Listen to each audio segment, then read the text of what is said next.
Buenos días. Hoy vamos a hacer una breve revisión de esplenomegalia e hiperesplenismo. Y digo breve porque, pues, como ya sabemos, las causas de esplenomegalia son muchas, solo desde la punto de vista hematológico. Entonces, pues, básicamente la presentación va enfocada en revisar las causas más frecuentes de esplenomegalia, la correcta evaluación del vaso y, pues, el siguiente tema es el hiperesplenismo.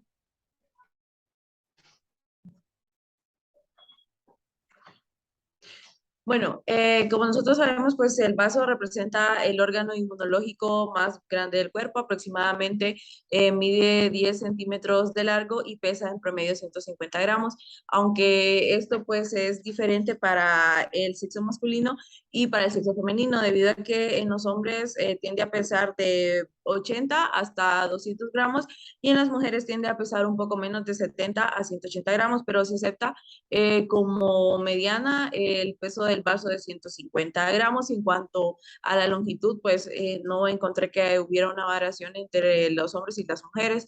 En condiciones patológicas, pues el vaso, si se llega a realizar una esplenectomía y se pesa, pues puede llegar a pesar hasta más de 200, de 2000 gramos, perdón, y extenderse a más de 30 centímetros. En estos casos, pues ya se conoce, ya se conocería como una esplenomegalia masiva que es propia de algunas entidades un poco más raras como ser el síndrome de Gaucher, que generalmente es el que puede llevar a esta tipo de esplenomegalia masiva y de hecho pues se ha visto que estos pacientes con síndrome de Gaucher a los que se realiza una esplenectomía pueden tener regeneración del vaso hasta cierto punto.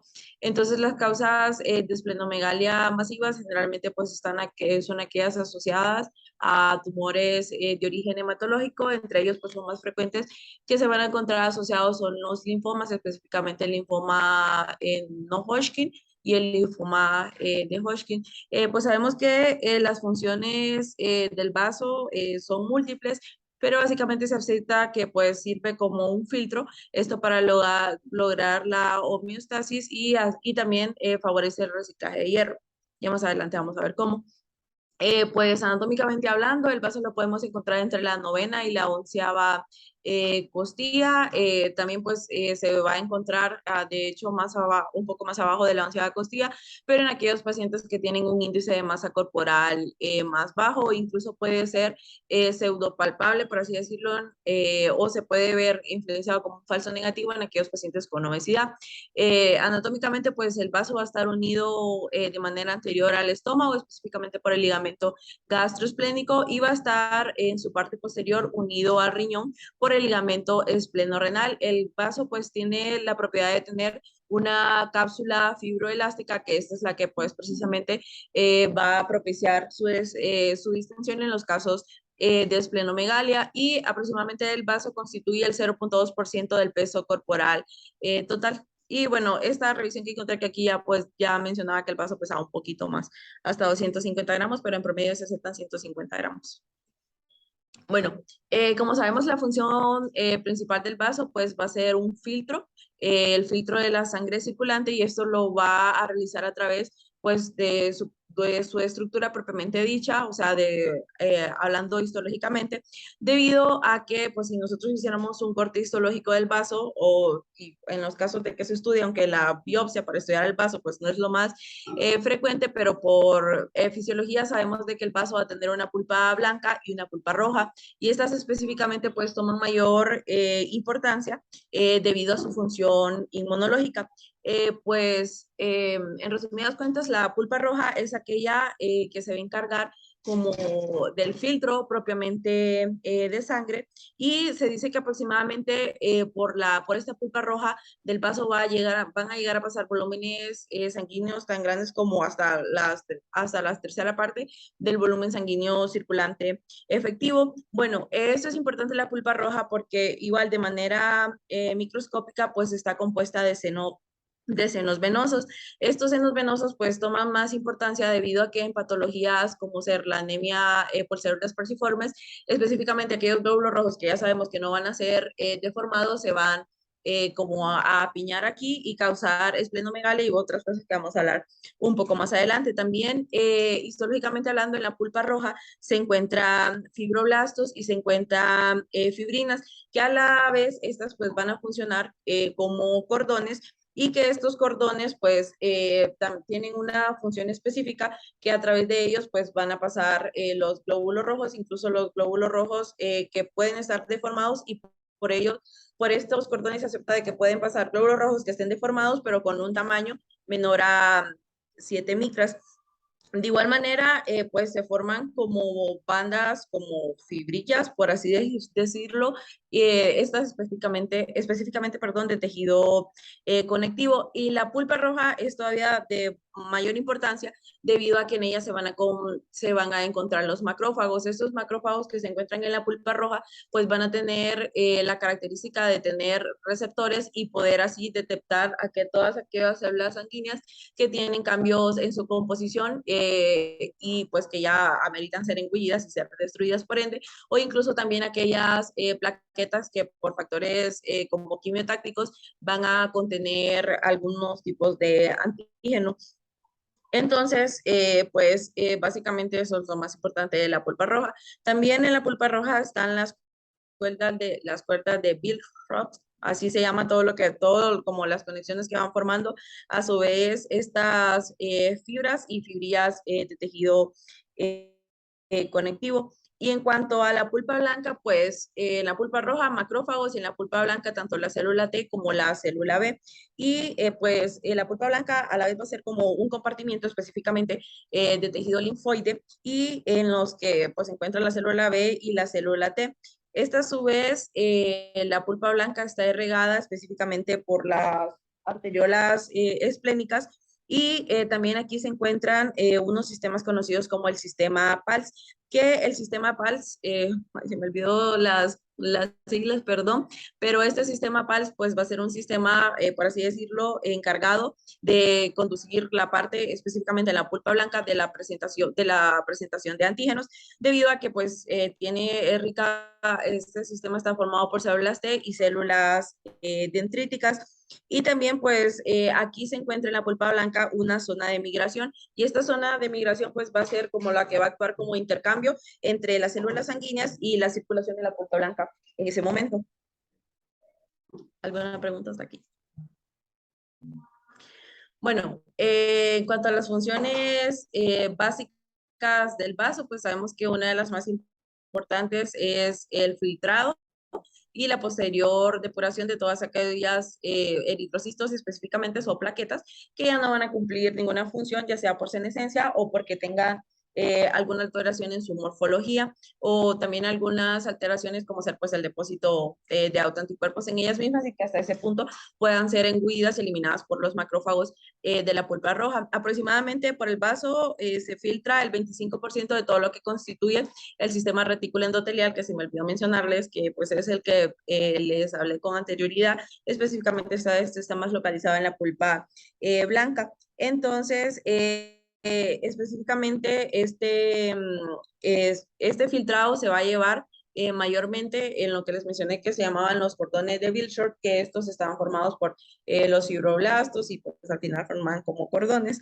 Y pues específicamente esta función de filtrado del vaso es una función de filtrado, permitir que los macrófagos que tienen la capacidad de tener receptores específicos, pues capten todas aquellas células sanguíneas anormales y pues van a lograr pasar y van a lograr filtrarse todos aquellos glóbulos rojos que tengan un tamaño aceptable de entre 2 hasta 7 micras. Y también pues sabemos que esta función de filtrado igual va a ser importante en la parte inmunológica porque pues también es la que permite la eliminación de bacterias y también pues todos aquellos glóbulos rojos que ya están viejitos. En cuanto a la función inmunológica, pues como les mencioné al inicio, es el órgano linfoide más grande donde hay pues podemos encontrar abundancia tanto de la célula B como de la célula T, células plasmáticas y células dendríticas, y pues participe específicamente en la inmunidad humoral. Y su función hematológica, pues porque sabemos que en muchas patologías, como ser las mielofibrosis o las mielotisis, se produce una hematopoiesis extramedular, pero eso solo en condiciones patológicas. De igual manera también se presentan los pacientes con las talasemias. Bueno, para hablar de esplenomegalia, pues en primero en el que describió la esplenomegalia fue Hipócrates. De hecho, Hipócrates describió la esplenomegalia como el abultamiento que se encontraba en el cuadrante superior izquierdo, y se cree que lo describió en un paciente que tenía fiebre, que tenía ictericia, y en el que pues actualmente la literatura lo menciona como que Hipócrates pues ahí diagnosticó la malaria. Eh, entonces, es común, pues como ya sabemos, encontrar la esplenomegalia en todos aquellos trastornos hematológicos y en otras afecciones, que de hecho son las causas más frecuentes en las que se puede presentar la esplenomegalia, como ser la cirrosis, enfermedades infecciosas, como ser las mononucleosis infecciosas, que todavía en la mononucleosis infecciosa, pues sí desarrollan esplenomegalia, pero pueden desarrollar una esplenomegalia tan masiva que puede condicionar incluso una ruptura hepática, y aquellos trastornos infiltrativos, como ser específicamente las sarcoidosis, también las amiloidosis.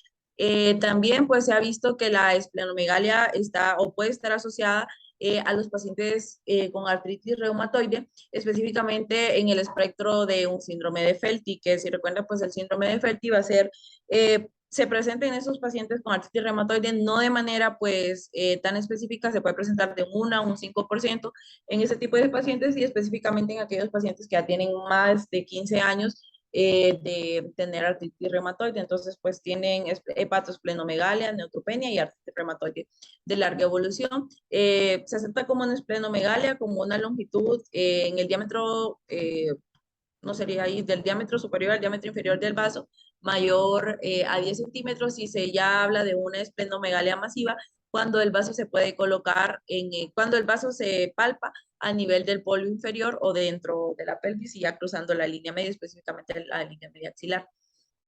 Bueno, también se habla del índice de vaso, que el índice de vaso, pues, este se menciona específicamente en aquellos casos de esplenomegalia en los que se puede hacer un ultrasonido, pues, a pie de cama, y pues se trata de medir el diámetro transversal del brazo y el diámetro perpendicular. Si se hace un ultrasonido, pues, a pie de cama, que en teoría va a aumentar la sensibilidad y la especificidad, en cuanto, pues si se suma a la palpación, pues entonces en teoría este índice se considera normal de 0 a 30 centímetros, y puede estar hasta incluso mayor a 200 centímetros en cuanto a la división de esos diámetros en los pacientes que tengan leucemia. También, pues como definición básica, pues esplenomegalia, agrandamiento del vaso, tanto por su tamaño como por su peso.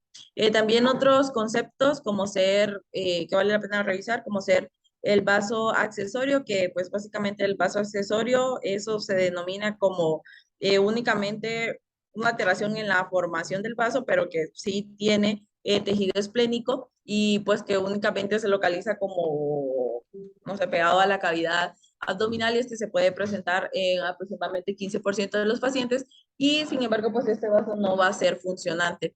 Y pues asplenia definido como la pérdida de la función en el vaso, o una autoesplenectomía, como es frecuente observar en pacientes que tienen anemia de células falciformes, y también es frecuente en las talasemias.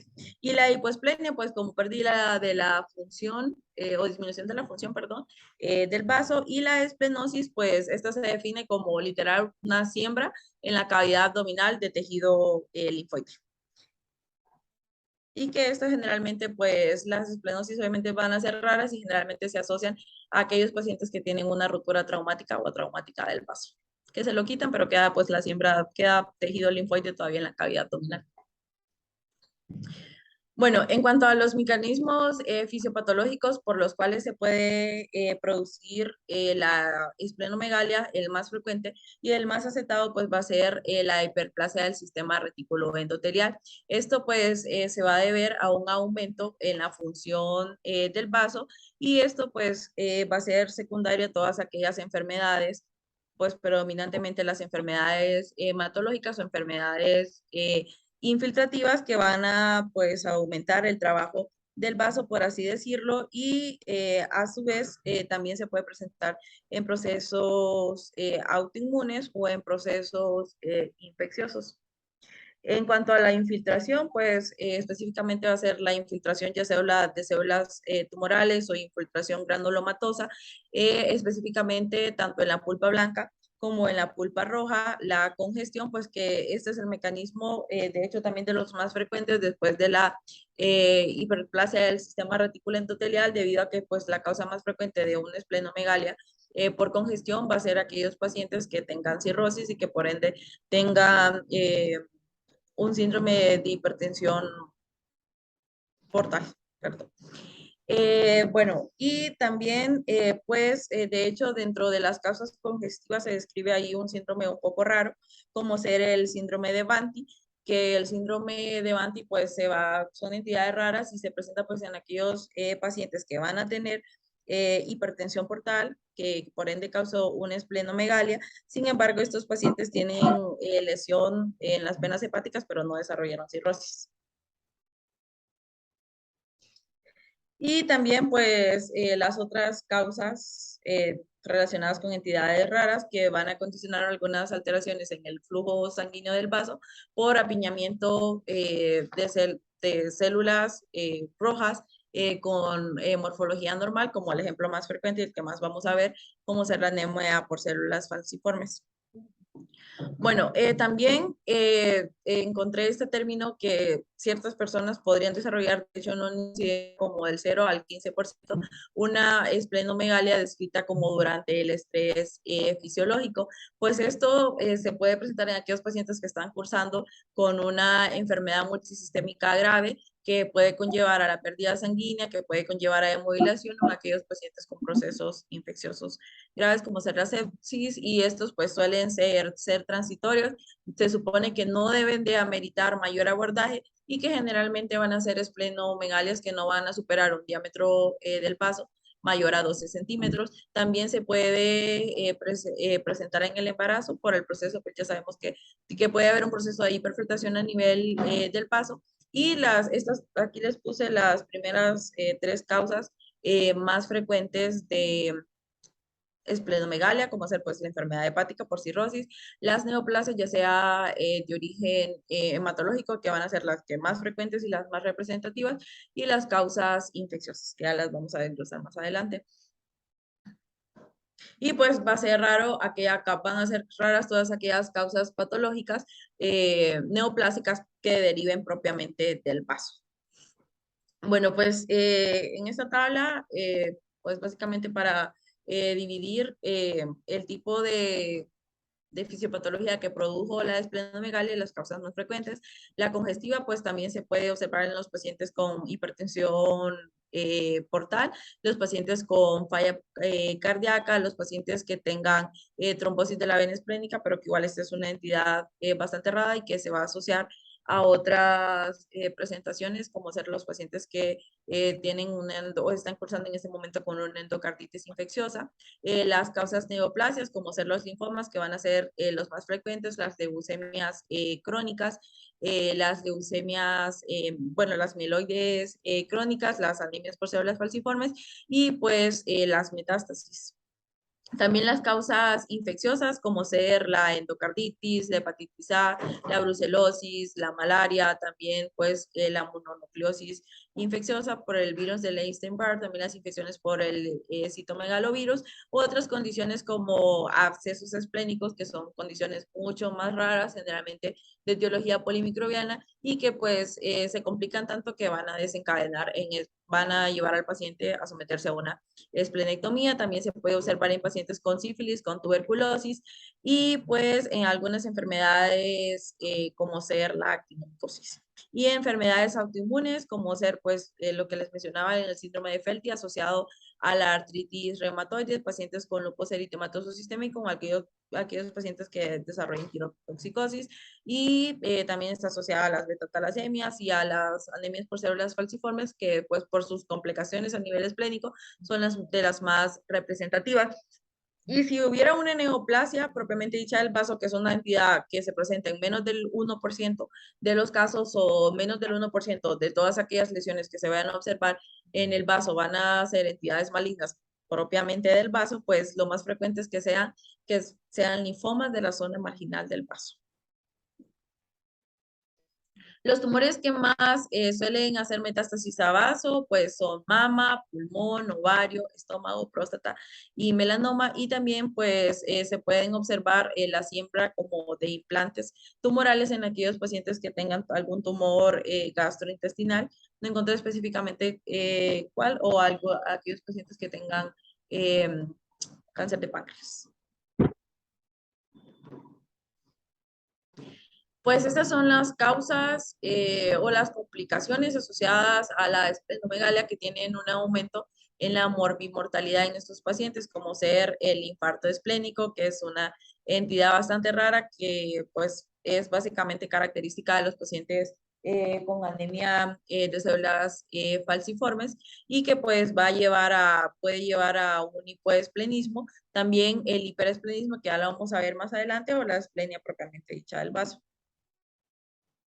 Bueno, también está esta otra entidad como ser el secuestro esplénico, que el secuestro esplénico se presenta específicamente en aquellos, más frecuente obviamente, en la niñez y debido a su asociación pues con las anemias de células falciformes y específicamente aquellos pacientes que tienen un rasgo homocigoto o aquellos pacientes que tengan beta-talasemia. Estas son importantes porque se pueden presentar hasta en el 30% de los pacientes con anemia de células falciformes y tienen una mortalidad del 15%. Y esto pues va a ocurrir básicamente porque va a haber una oclusión por estos glóbulos sanguíneos deformados a nivel de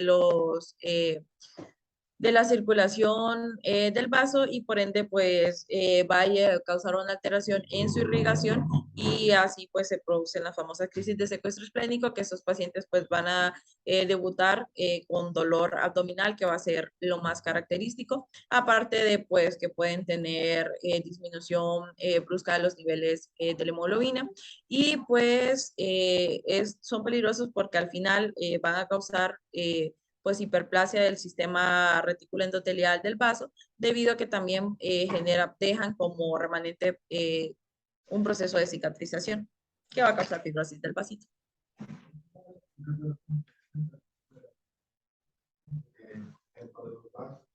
Bueno, los años de vaso, obviamente, esos cordones lo que hace es solamente permitir que pasen los eritrocitos que son importantes. En el caso de la anemia, no puede probablemente cruzar para y van a estar ahí acumulándose, obviamente entre el punto, se van a impedir que pasen los años y van a continuar creando partos. Gracias.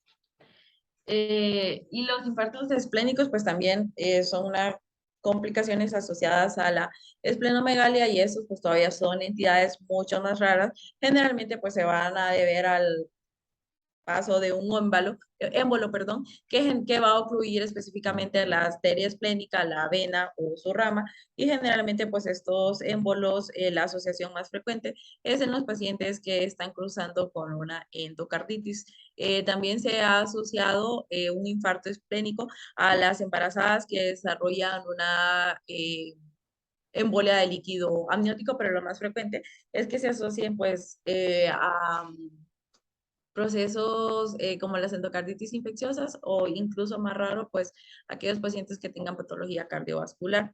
La etiología en el 50% pues va a asociarse a algunas de las que ya les mencioné y pues los factores de riesgo es tener cualquier estado que genera una hipercoagulabilidad, como ser el caso pues de todos aquellos tumores hematológicos que pues van a ser los más frecuentemente asociados, los émbolos sépticos, los émbolos asociados a fibrilación auricular o alguna cardiopatía valvular o propiamente se pueden formar en pacientes con anemia de células falciformes. Y bueno, aquí en esta tablita son algunas de las causas que ya les había mencionado igual, los de origen cardioembólico, por neoplasias malignas, por anemia de células falciformes o cualquier estado de hipercoagulabilidad también se ha asociado a estados inflamatorios como ser las pancreatitis y la cirrosis, pero lo más frecuente son cardioembólicos por algún foco séptico o pues cualquier condición que conlleve hipercoagulabilidad.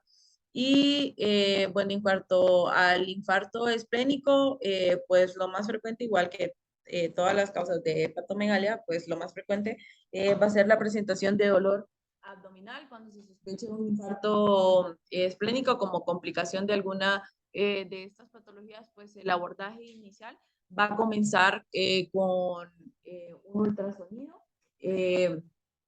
abdominal y en el ultrasonido pues se supone que se va a ver una lesión, bueno, no se va a ver una lesión como tal, sino que se va a ver como el parénquima del vaso hipoecoico.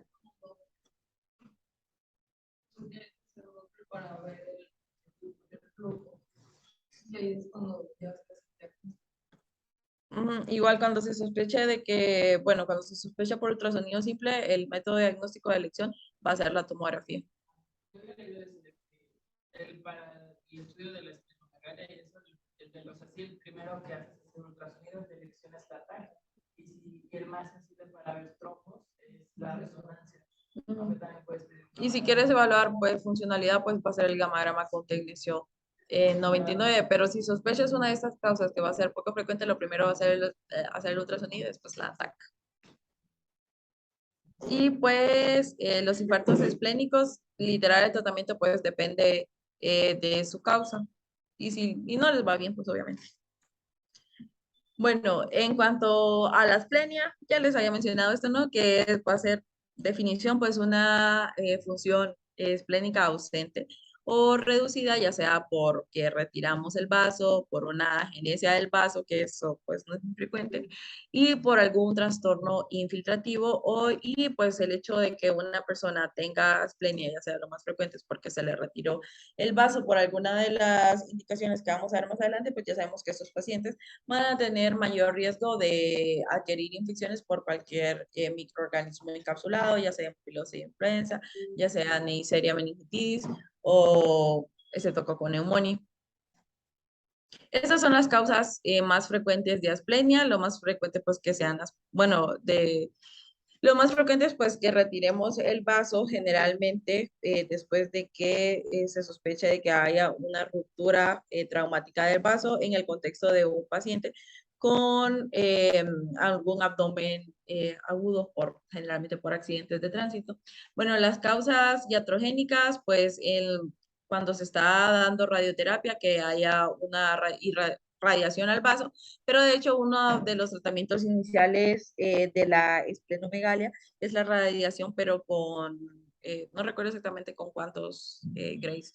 Las enfermedades hepáticas, bueno, como ya les habíamos hablado, y todas las enfermedades hematológicas que hemos venido hablando, y también pues se ha asociado de que algunos pacientes con enfermedades como ser la enfermedad de Crohn o el síndrome de intestino irritable pueden desarrollar cierto grado de asplenia y pues todas las causas autoinmunitarias, como sea el síndrome del Sjögren, la artritis, la tiroiditis de Hashimoto, y también se ha asociado, pues aparte de la mononucleosis infecciosa, el virus de la hepatitis C, también aquellos pacientes que tienen VIH.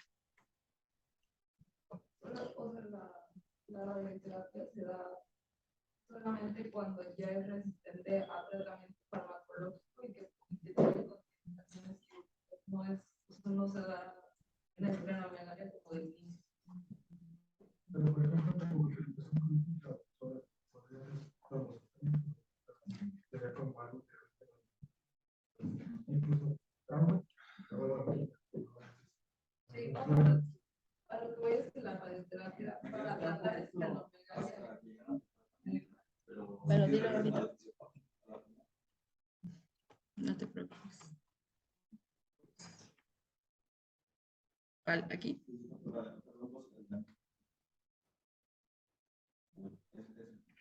O sea, creo que podemos englobar todas las causas y aquí explicar cómo vamos a tratar también. Aumento de la función.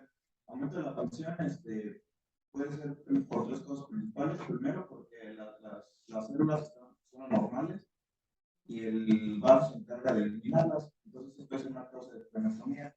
Ahí tenemos la anemia por células falciformes. En anemia por células falciformes, la esplenectomía puede ser la primera línea cuando es moderada o severa. O resistente. También tenemos anemia de paranocítica, que se presenta con crisis de anemia. Aquí, a partir de la segunda crisis, se puede considerar la esplenectomía. Después, puede haber aumento de su función por infecciones o por autoinmunidad. De la autoinmunidad, la causa, de hecho, ahí está la causa más frecuente es esplenectomía. No sé si alguien me quiere ayudar, o bueno, se lo digo. La trombocitopenia inmunoprimaria. Entonces, ahí también encontramos en esta de la función. Y por las infecciones tenemos la malaria, que también se puede considerar como una opción terapéutica. El síndrome de Felty también ahí se puede considerar, no es una indicación absoluta, pero ahí también. ¿Qué más? Igualmente, como nosotros la doctora y infiltración, sobre todo en las ¿cómo le llamamos? O sea, hay algo de la esplenomegalia o puede tener bueno, específicamente de esa infiltración. ¿Cómo le llamamos a eso? Cuando ya tenemos, o sea, sí tenemos las líneas celulares bajas. El octavio. Más allá de la visita pendiente o la visita de entonces, eso nada más es ver patrones infiltrativos que finalmente cuando se da esa infiltración a médula ósea, se toma como relevo el proceso de la producción de las líneas celulares, la releva el hígado y el vaso. Esto pasa mucho en neurooperativos, en sistema vera y los ahí y luego ya una de las últimas causas para la esplenectomía, que es de la función, esa es para la mielofibrosis, es donde podemos hacer el tratamiento con hidroxiurea O rituximab. y rituximab. Después, en la infiltración, el vaso se puede infiltrar por neoplasias malignas, benignas o por depósitos. Por neoplasias malignas es una indicación de esplenectomía. Las benignas pueden ser hemangiomas, pueden ser quistes, estomatomas. Y la infiltración maligna no siempre es infiltración de bueno, cuando cuando Es que depende de qué tanta infección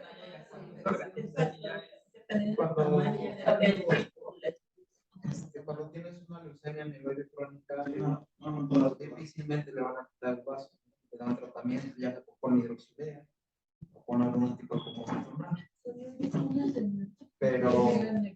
Pero la LGC, por ejemplo, también otro que vale mucho lo es el melanoma, pero también el melanoma vale todo. Para ver, o sea, las dos malignas pueden ser o metástasis, no se pica. Pero también hay otro, bueno, también la infiltración puede ser por depósitos, enfermedades sarcoidosas,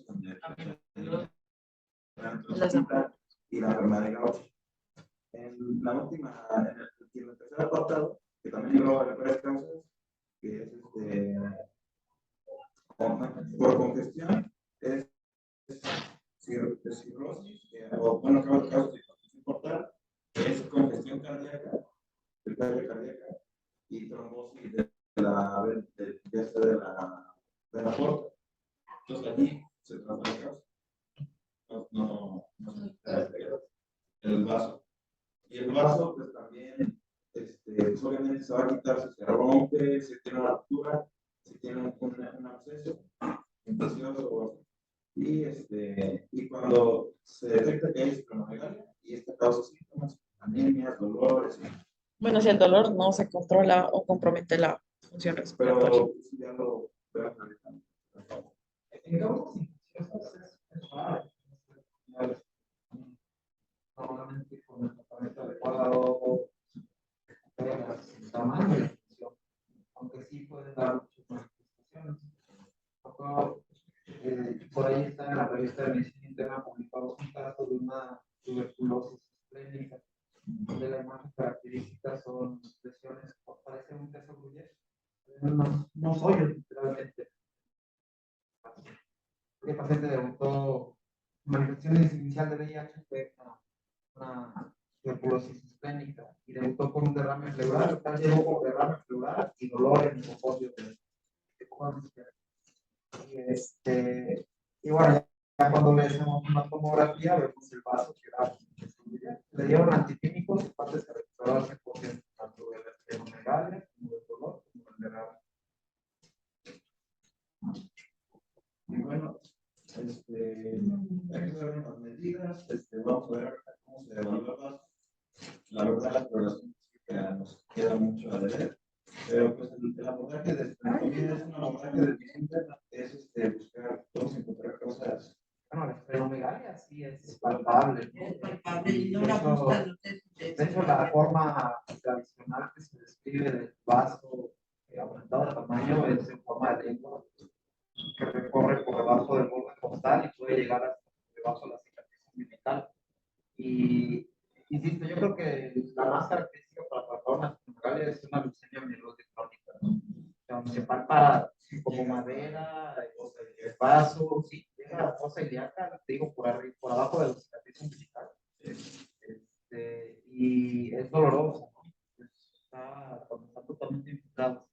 Pero sí, por supuesto que se puede palpar, ¿no? En el Telegram hay un artículo que compara la exploración física contra Focus y las drogas.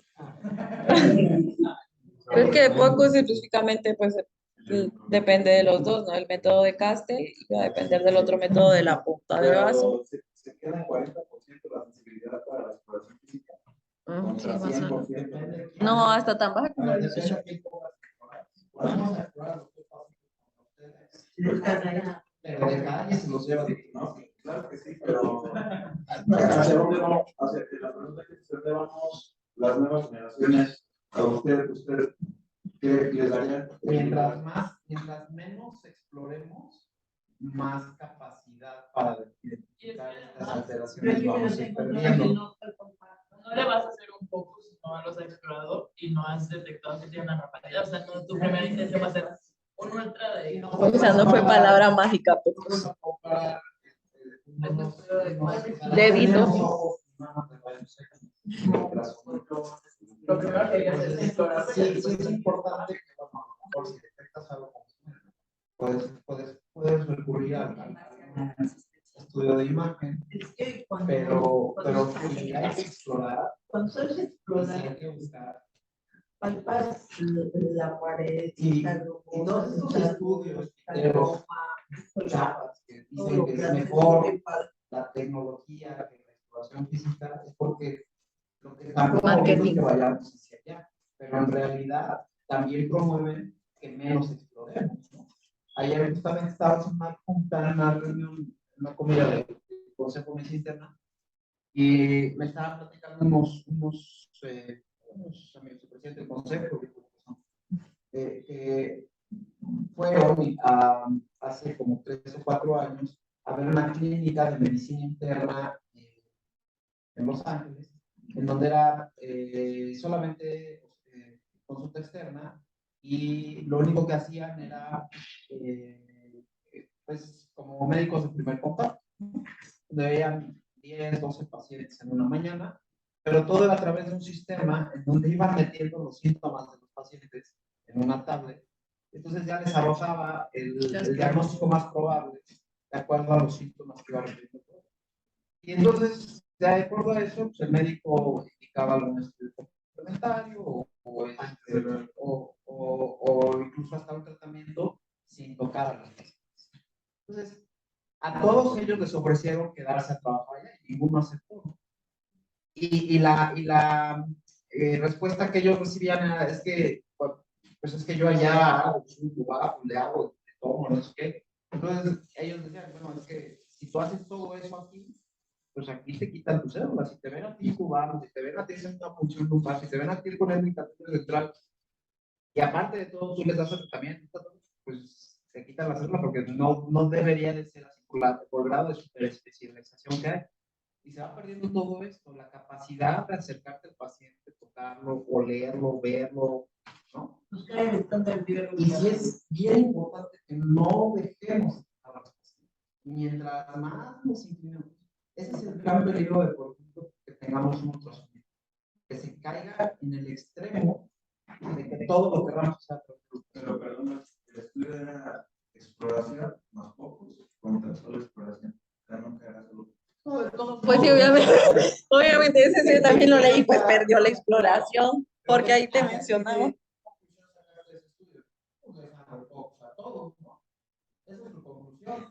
No, pero es que no, Alexis, o sea, de hecho el estudio decía que tú palpas y sospechas hepatomegalia, exploración más ultrasonido a pie de cama.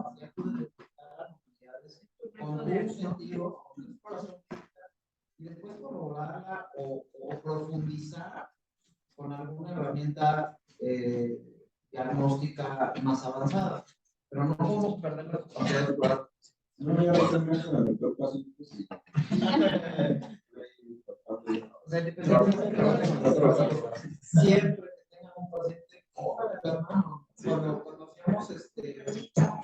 Cuando hacíamos ingresos en la residencia, te preguntaban, ¿y le hiciste tal cosa? No lo dije.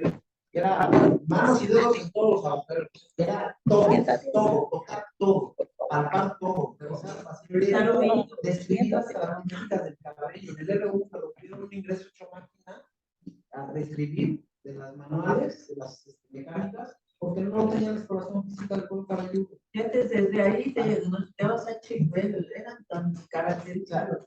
Todo. Hemos perdido la capacidad de observar. En la calle es un diagnóstico. Una vez me tocó un caso de un paciente, ya nos olvidamos otra vez, pero bueno, de un paciente que estaba con fiebre, le estaban buscando, no lo encontraban. Y era malaria. Y resulta que llegamos, lo volteamos y tenía un absceso perianal de este tamaño. No lo habían tocado, no le habían hecho tacto rectal, no lo habían visto. Y todo era, no tiene, el examen de orina está limpio, la placa de tono está limpia, la tomografía no declara nada. Difícilmente vamos a detectar muchas cosas si no revisamos el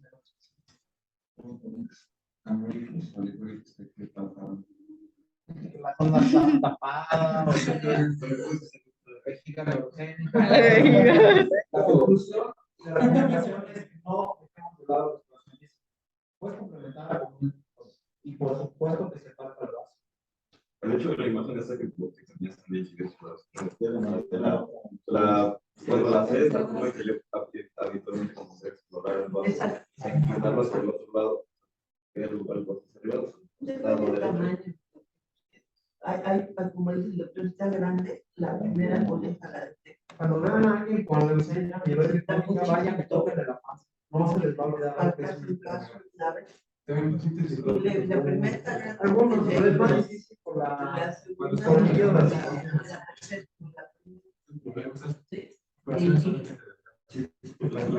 la percusión, y ahí la percusión, ahí no está cuando falta la percusión, si le duele. Todo es infección, exploración, tocar, palpar, función. Continuamos. Gracias. Gracias por todo. Bueno, pues así rapidito porque ya lo estuvimos hablando. Generalmente pues el paso no va a ser palpable. De hecho, podría ser palpable hasta en el 5. podría ser palpable hasta en el 3 al 5% de la población y no encontrarse otra patología asociada, y puede palparse pues así en niños, adolescentes o en personas pues obviamente muy delgadas. Sabemos que si llegamos a palpar el vaso, pues específicamente en la palpación nosotros podemos determinar que tiene pues una estructura blanda o una estructura glumosa, y específicamente esta estructura, bueno, se palpa como blanda, pues porque no va a estar completamente adherido a otro tipo de estructuras, y principalmente por la propiedad de la capa fibrosa que lo rodea. Y pues también podemos palpar una pseudohepatomegalia o falsehepatomegalia en aquellos pacientes obesos o que tengan la musculatura abdominal muy tensa. Bueno, básicamente la posición, la que se describe, bueno, para lograr una adecuada palpación del vaso, alguna literatura menciona que idealmente las manos deben de estar a los costados de los pacientes, o las manos pueden estar sobre la cabeza del paciente. Y pues básicamente esta técnica es porque debemos de tener una adecuada relajación de la musculatura abdominal. Y de hecho se menciona que cuando comenzamos a palpar el vaso y cuando ponemos al paciente de cúbito lateral, pues la presión que debemos comenzar a ejercer debe ir de ser de una presión suave a una presión intensa, porque si nosotros pues obviamente colocamos las manos así de entrada de manera muy fuerte, pues vamos a causar una tensión de la pared abdominal, y pues eso va a palpar va hacer dificultosa la palpación del vaso. De igual manera, se supone que debemos de comenzar a palpar al vaso de la sínfisis del pubis hacia arriba. Y lo que mencionaba Alexis, pues la sensibilidad de la palpación puede ser tan baja como el 18%, o en aquellas manos expertas como el 78%. Y se menciona que de hecho, pues cuando nosotros sospechemos de que el paciente tenga esplenomegalia, pues lo siguiente en teoría sería, para confirmar pues lo que mencionaba Alexis, un ultrasonido a pie de cama, pero no lo pone pues como el método obviamente de elección, ni se le va a hacer a todos los pacientes. También en cuanto a la palpación del vaso, pues se supone que puede haber una palpación timpánica en lo que se conoce como el espacio de Traube, que este espacio de Traube se encuentra pues obviamente del lado izquierdo, específicamente más o menos entre la 9ª y la 11ª costilla, que es pues donde vamos a encontrar el vaso, y hasta cierto punto pues ahí podemos encontrar timpanismo. Y bueno, pueden producirse falsos positivos en aquellos pacientes que tengan hepatomegalia, aquellos pacientes que tengan, que recientemente hayan comido, que tengan distensión abdominal postprandial, y falsos negativos generalmente en los pacientes obesos. Y se menciona que puede ser normal hasta entre el 30% de la población palpar el vaso todavía 2 centímetros por debajo del reborde costal, y pues sabemos que vamos a empezar a palparlo a través de la 11ª costilla o incluso de la 9ª. Bueno, en cuanto a la evaluación, pues ya sabemos que pues prácticamente no hay una evaluación como tal del vaso. Eso va a depender de la patología que nosotros estemos sospechando, que esté condicionando la esplenomegalia como causa primaria. Pues ya sabemos que vamos a hacer que vamos a tener una biometría hemática, un frotis de sangre periférica, que igual tampoco se recomienda hacerse en todos los pacientes. Y en estos pues podemos encontrar los cuerpos de Howell-Jolly, como los que observamos aquí, que pues ya sabemos que van a ser un remanente de fibroblastos, sí, de fibroblastos encontrados en el eritrocito. También pues se puede presentar como trombocitosis y pues aumento en los neutrófilos, linfocitos o monocitos. Bueno, en cuanto a las técnicas de imagen, lo que hayamos estado discutiendo, pues pueden utilizarse para pues diagnosticar la esplenomegalia y por ende pues su causa subyacente.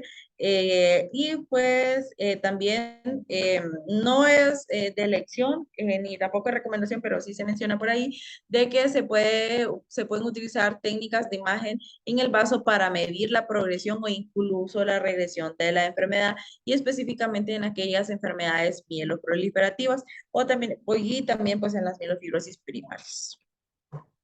Bueno, aquí pues lo que mencionaba Alexis, que pues se supone que la ecografía o el ultrasonido pues es uno de los mejores métodos y de los más accesibles, y se supone que nosotros debemos, la medición que debemos de hacer ya cuando logremos localizar en el vaso, pues es una medición estandarizada que debe ser en el eje cráneo caudal del vaso o en su eje oblicuo, y pues los dos métodos que nosotros podemos tomar en cuenta si decidimos hacer un focus es el método, uno es el método de Caster y el otro es el método de punta de vaso. Aquí pues la diferencia entre ambos métodos pues básicamente va a ser la localización del transductor, que en el método de Caster pues vamos a tratar de ubicar entre la novena costilla específicamente, y se supone que nosotros vamos a ver como la punta o la pulsatividad del vaso tanto en inspiración como en la expiración, y el método de punta de vaso pues ya es como más abajo de la 11ª costilla, y pues en el método de punta de vaso se supone que únicamente el vaso va a ser como un efecto como de pulsatividad o algo así, cuando el paciente inspire. El que más se utiliza en este caso el ultrasonido a pie de cama es el método de Caster, que de hecho pues el método de Caster sumado con una exploración aumenta la sensibilidad hasta en un 88%. Y así es como se va a ver nuestro vasito. Bueno, el tamaño normal del vaso pues es 13 centímetros por encima de su eje inferior, de 6 a 7 centímetros en su eje medial y de 5 a 6 centímetros en el plano anteroposterior. Pues eso nos los van a reportar los de ultrasonido. Y bueno, en cuanto cuándo hacer TAC o resonancia magnética, la TAC o resonancia magnética pues está indicado específicamente pues en aquellos casos que sospechemos que haya una infiltración del vaso o que hayan lesiones focales, en aquellos casos que estemos sospechando de que hayan entidades más raras como los infartos esplénicos. Bueno, y la resonancia magnética pues es el método de elección para caracterizar aquellas enfermedades infiltrativas en el vaso, y pues básicamente esas técnicas de imagen, sí, la TAC, la resonancia o el PET, pues van a depender de lo que nosotros estemos buscando. Y pues si queremos evaluar como tal la funcionalidad del vaso, lo que vamos a tomar en cuenta es el tecnesio 99. Y pues ya sabemos que si sospechamos de alguna malignidad, pues nos vamos a plantear realizar pues el PET scan. Y bueno, esta es una radiografía de tórax, perdón, de abdomen, pues que se supone la posguardia. Que pues la verdad, la radiografía de tórax, pues obviamente no se va a ver el vaso de abdomen, perdón, no se va a ver el vaso, y pues el método de elección es, no, pues sería este.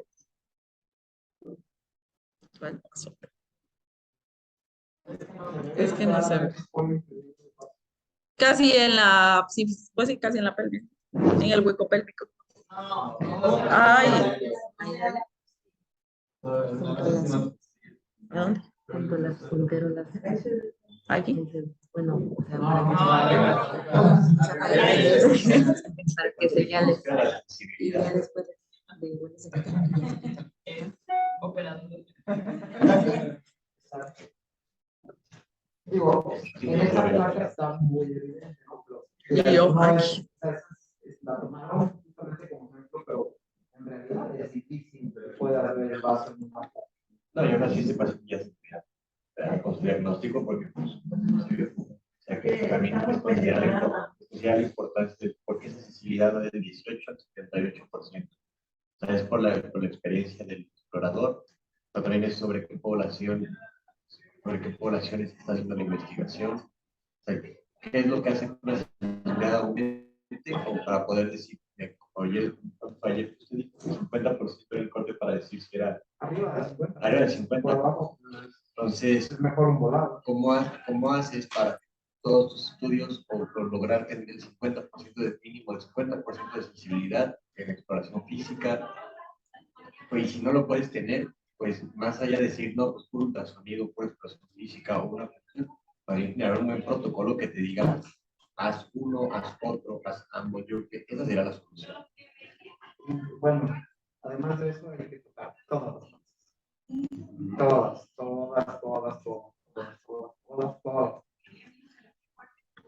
O sea, sí, o sea, parte. Pero es como, por ejemplo, ¿Cuál es el mejor ejemplo? es como la La exploración exploración de mamaria. La exploración mamaria es el mejor ejemplo. Ajá, exactamente. Un nódulo de menos de 1 centímetro pasa desapercibido a la mano del explorador y nunca va a pasar desapercibido ante la propia mujer. Exactamente.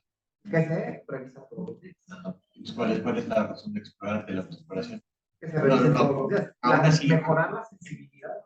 no, de hecho hay estudios que te dicen que aún así el tamaño de las mamas, todo puede interferir con la investigación y que ya para que un nódulo sea lo suficientemente grande para que sea palpable, nos habla de una enfermedad muy avanzada.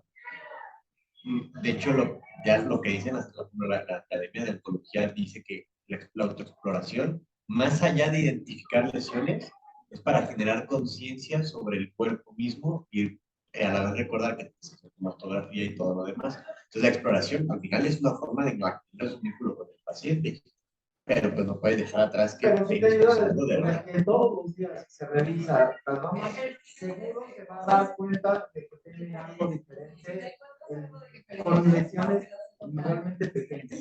O sea, sí, al revés, pues ya cuando te encuentras algo. Mientras que si tú nunca tocas una mama, ya que la puedes pasar por desapercibido una más.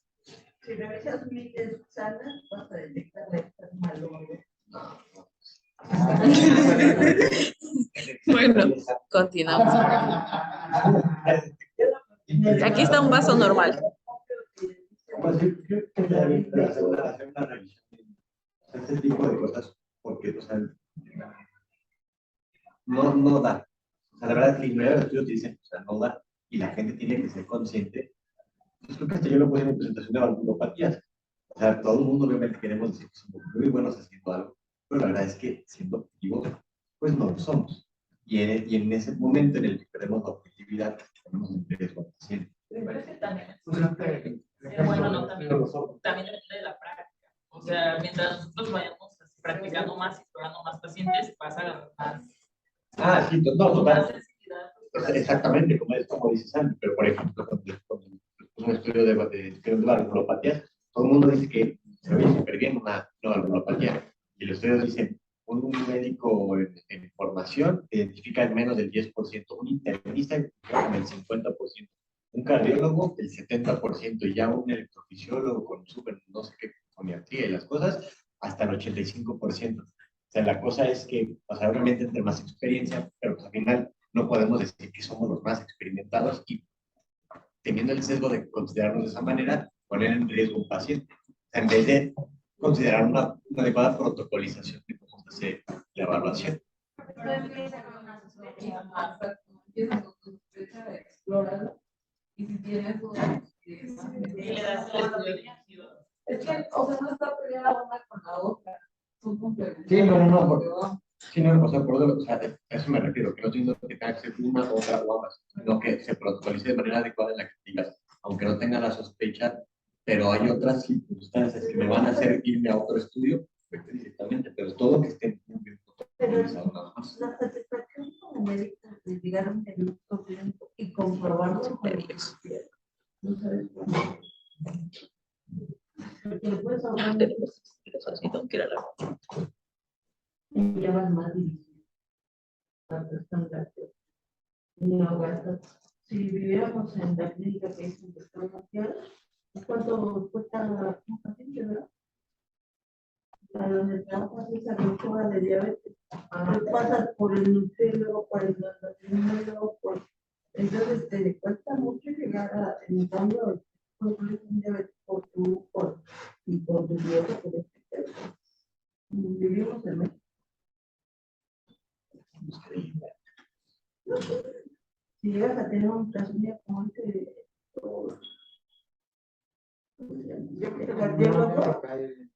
por ejemplo, en ese estudio que presentaste, el rendimiento de los residentes, a mayor año de residencia, era mayor su capacidad para detectar los ojos. Y luego iba cayendo conforme los años después de graduar el rendimiento de la exploración física. Entonces, ¿de qué te habla eso? ¿Quién es el que más está escuchando todo el tiempo? Pues el residente, ¿no? El residente que está. Entonces, sí hay una relación directa entre no nada más el número de veces que explores, sino con la frecuencia que lo hagas. Por ejemplo, pues los cardiólogos que tenían ya más de 10 años de egresados no tenían el mismo rendimiento que los que recién habían egresado, que los que estaban en sus últimos años de formación. Entonces, ¿de qué habla? Bueno, los que tenían más de 10 años seguramente han escuchado más otros, pero a lo mejor ya no lo escuchan con la frecuencia que lo vas a hacer, que todos los días es lo único que está haciendo. No. Pero que ya salió, ya se dedica a otras cosas, ya la práctica ya es menos intensa, pues escucha menos. Entonces, no nada más es hacerlo, escucharlo, sino también la frecuencia con la que lo haces. Entonces, es explorar, pero también hacerlo repetidamente, porque es una capacidad, es una habilidad que también se puede ir perdiendo.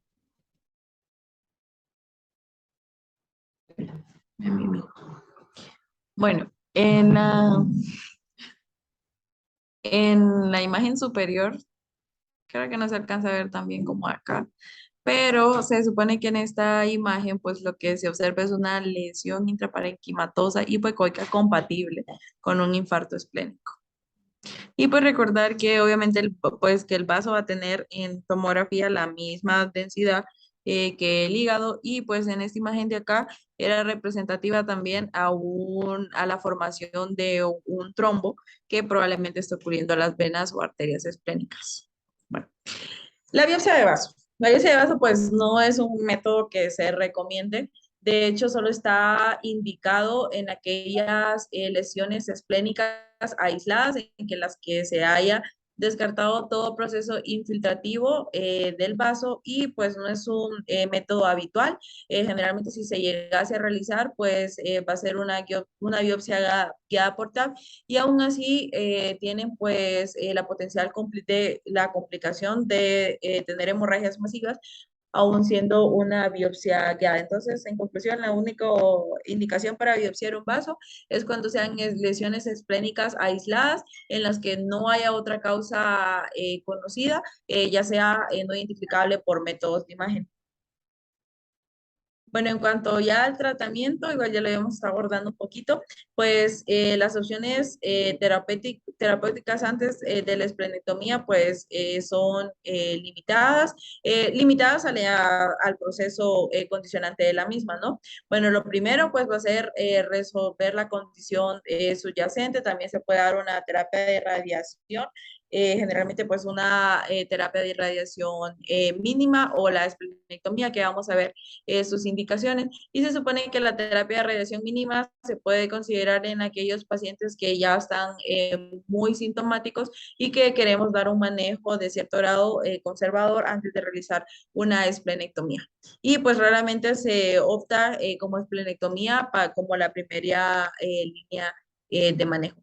Y también, pues, una indicación de la radiación del vaso puede ser en aquellos pacientes que estén muy sintomáticos y en aquellos pacientes que tengan mielofibrosis primarias.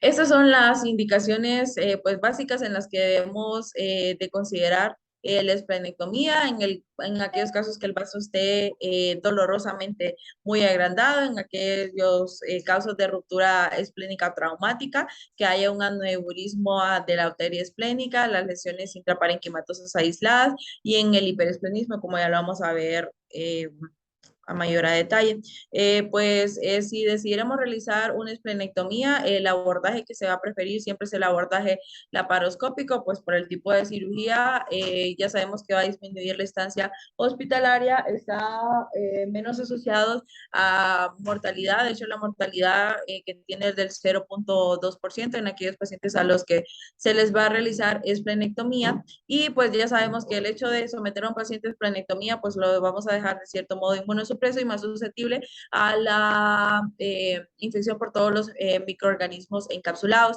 En cuanto a las vacunas, bueno, aquí la revisión que hice mencionaba que de hecho en aquellos pacientes que tengan una ruptura esplénica y que ameriten un abordaje laparoscópico, es indicativo colocarle vacuna contra estreptococo pneumoniae o hemófilos influenza horas antes de someterlo al procedimiento quirúrgico. Se ha visto de que pues estos pacientes aún así colocarle vacunas antes pues van a mejorar de cierto grado su inmunidad contra estos microorganismos y que generalmente pues era un método no realizado en la práctica pues por desconocimiento médico. Y antes de someter a un paciente a esplenectomía, idealmente lo debemos de vacunar contra estos microorganismos de 10 a 12 semanas antes. Sí se supone que se va a ir adquiriendo, se comienza a adquirir el grado de inmunidad posterior a la vacunación a los 14 días.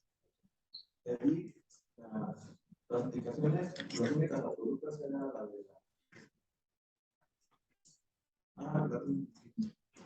No, pero dila. la ruptura y la misma resulta. Son relativas. Y la laparoscópico depende del tamaño del hígado, de las vacunas. No, pero eso se tocó con el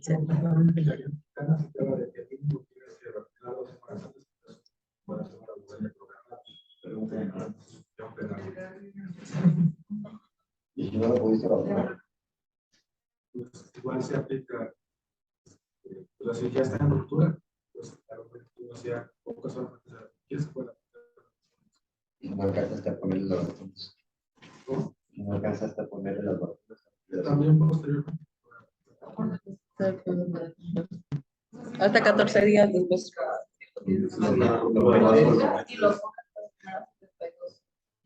O hasta 14 días después. Te puedes esperar para vacunar.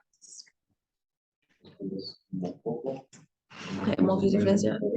Bueno, la dosis, luego depende de la vacuna que uses, puede ser una dosis o si la 13, si la 23, tienes que dar un repaso posterior con 13. Si es mixera meningitis, es una dosis y un booster de 5 años.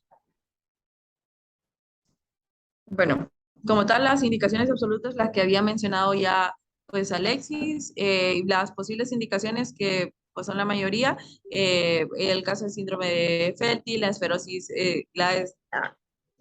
esferosis hereditaria, la púrpura trombocitopenia inmune, los accesos esplénicos, que inicialmente pues, son con cobertura antibiótica de amplio espectro, el caso de que haya una esplenomegalia masiva muy sintomática, y las indicaciones pues un poco relativas en los casos de pacientes que se van a someter a trasplante de riñón y que los queremos desensibilizar contra el HLA. También la leucemia linfocítica crónica, los linfomas de Hodgkin y pues infarto esplénico, etc. Algunas alternativas que se pueden tomar en cuenta antes de realizar la esplenectomía como método de elección, pues es el rituximab, perdón, no hay ninguna pues indicación así como fuerte, solo es como una alternativa, pero como ya sabemos, en realidad pues el tratamiento va a depender de la causa subyacente. También, bueno, sí, ya se los había mencionado de la biopsia.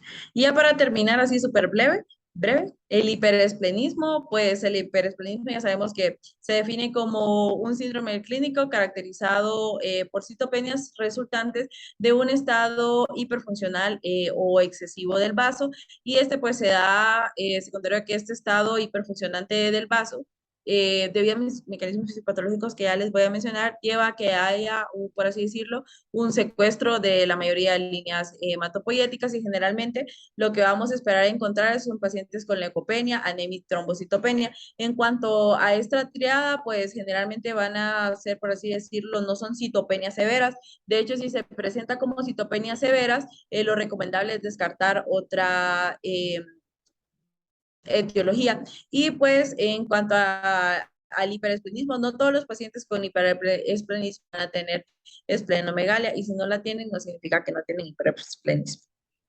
Pues esto se debe básicamente a 4 mecanismos fisiopatológicos que vienen siendo pues los que ya habíamos mencionado, discutido antes. y el más frecuente es que se produzca porque hay una obstrucción venosa, que va a ser la causa más frecuente de hiperesplenismo, y dentro de esto lo más frecuente que se puede presentar es englobado en la hipertensión portal, que esto pues va a delimitar que haya un flujo sanguíneo disminuido en cuanto en los de los que nos hablaba Albert, y también pues esto secundario o a la vez por el secuestro, obviamente, en estos cordones de células sanguíneas que conllevan a una obstrucción venosa, y también pueden desarrollar una obstrucción venosa por causas estrepáticas, como ser entidades raras como la trombosis de la vena porta. Bueno, el tratamiento en estos pacientes, pues el tratamiento generalmente suele ser de apoyo. La esplenectomía no es el método de elección, es una indicación relativa, el hiperesplenismo, y pues se puede realizar la embolización de la arteria esplénica. Y en cuanto al pronóstico, pues va a ser dependiente netamente de la condición y de que si decidamos o no someter a un paciente a esplenectomía. ¿Algo más? Porque ya terminamos. ¿No? Vamos a discutir los ingresos, que son muchos. 3.